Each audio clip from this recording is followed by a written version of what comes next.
Assalamualaikum warahmatullahi wabarakatuh. Halo anak-anak, jumpa lagi dengan Siti ya. Pada pertemuan kali ini kita sudah memasuki tema 3, yaitu kita menggunakan buku pulpena jilid 3B, yaitu mengenai benda di sekitarku, subtema 1, aneka benda di sekitarku, pembelajaran 1, 2, dan 3. Sebelum kita memulai pembelajaran, mari kita buka pembelajaran kita pada pagi hari ini dengan bacaan basmalah bersama-sama. Bismillahirrahmanirrahim.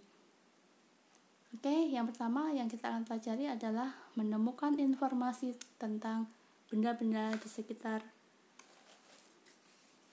Nah, bisa buka buku pakainya di halaman 3.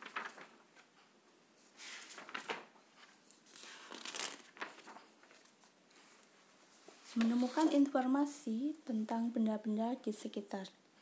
Informasi tentang benda-benda di sekitar kita dapat diuraikan dalam sebuah teks. Kita dapat menemukan informasi tersebut dengan cara membaca teks secara cermat. Setelah membaca teks, kita dapat menjawab pertanyaan-pertanyaan yang diajukan. Jawaban atas pertanyaan-pertanyaan tersebut dapat kita temukan dari teks yang kita baca. Nah, anak-anak bisa membaca teks bacaan benda-benda di sekitar kita di rumah bersama ayah dan ibu. Yang selanjutnya di halaman 4, yaitu mengenai pengukuran panjang dengan satuan baku.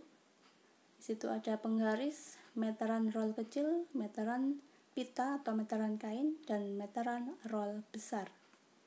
Yang pertama, penggaris. Penggaris dapat digunakan untuk mengukur panjang garis atau benda-benda yang ukurannya tidak terlalu panjang dan pengukuran ditulis dalam satuan milimeter, mm, sentimeter, cm, atau inci.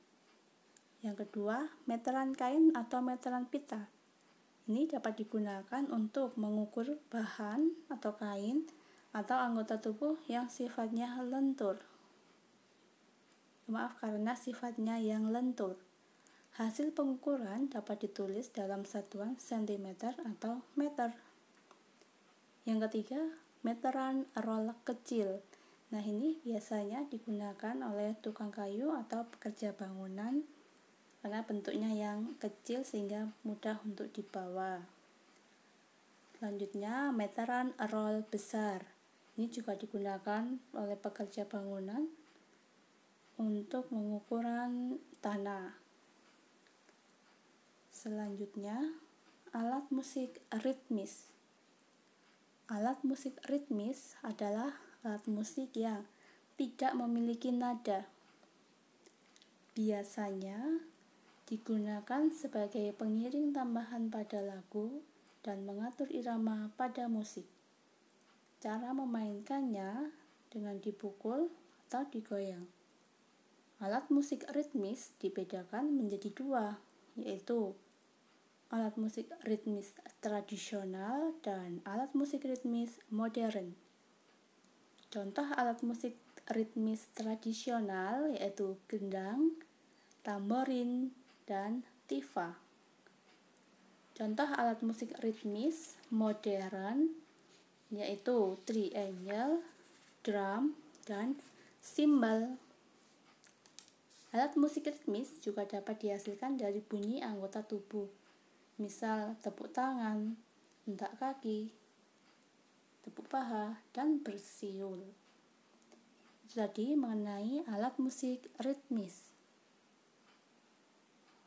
Selanjutnya, membuat ringkasan dari teks tentang benda-benda di sekitar kita. Anak-anak bisa membuka buku paketnya halaman 8. Membuat ringkasan dari teks tentang benda-benda di sekitar. Informasi tentang benda di sekitar dapat kita peroleh dari sebuah teks. Kita dapat menggali informasi dengan cara membuat pertanyaan-pertanyaan tentang teks yang kita baca. Pertanyaan-pertanyaan dapat disusun dengan menggunakan kata tanya sesuai dengan kebutuhan. Informasi yang dapat diperoleh dari teks dapat kita gunakan untuk membuat ringkasan. Berikut kata tanya dan fungsi yang dapat membantu membuat ringkasan. Di sini ada kata tanya apa, di mana, kapan, mengapa, siapa, dan bagaimana. Nah, kita membuat ringkasan berdasarkan informasi yang diperoleh dari teks tentang benda-benda di sekitar kita. Selanjutnya, yaitu mengenai pengertian musyawarah. Sila keempat Pancasila berbunyi, kerakyatan yang dipimpin oleh hikmat kebijaksanaan dalam permusyawaratan perwakilan. Sila keempat dilambangkan dengan kepala banteng. Nah, apa itu musyawarah? Musyawarah adalah pembahasan bersama untuk menyelesaikan suatu masalah dan mendapatkan keputusan bersama. Nah, keputusan yang disepakati lebih mengutamakan kepentingan banyak orang. Jika musyawarah menemukan jalan buntu, keputusan bersama dapat dilakukan dengan cara pengambilan suara terbanyak atau yang biasa yang disebut dengan voting. Itu ya, tadi mengenai membuat ringkasan dari teks tentang benda-benda di sekitar dan mengenai pengertian musyawarah. Selanjutnya, pola irama sederhana. Apa itu pola irama sederhana? Pola irama adalah susunan bunyi dalam suatu birama yang muncul berulang-ulang dan teratur dalam sebuah lagu. Pola irama disesuaikan dengan birama yang dimainkan pada lagu, yaitu pola birama 2 yang memiliki 2 hitungan dalam setiap biramanya.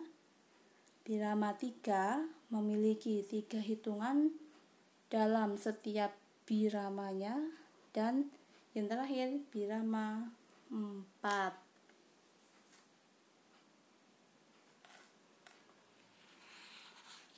Tetap semangat belajar di rumah ya untuk pembelajaran kita pada hari ini. Sampai di sini cukup sekian dan terima kasih. Kita lanjutkan di pertemuan berikutnya. Assalamualaikum warahmatullahi wabarakatuh. Nah, untuk hari ini Senin 28 September 2020, untuk tugas di rumah, anak-anak bacalah teks pada buku Pupena 3B halaman 3 tadi mengenai benda-benda di sekitar kita. Kemudian tuliskan ringkasan dari bacaan teks tersebut dengan huruf tegak bersambung. Jadi anak-anak pembaca dulu teks benda-benda di sekitar kita, kemudian diringkas, artinya menyederhanakan bacaan. Jadi untuk diperpendek bacaannya diringkas. Setelah itu ringkasannya tadi ditulis dengan huruf tegak bersambung. Assalamualaikum warahmatullahi wabarakatuh.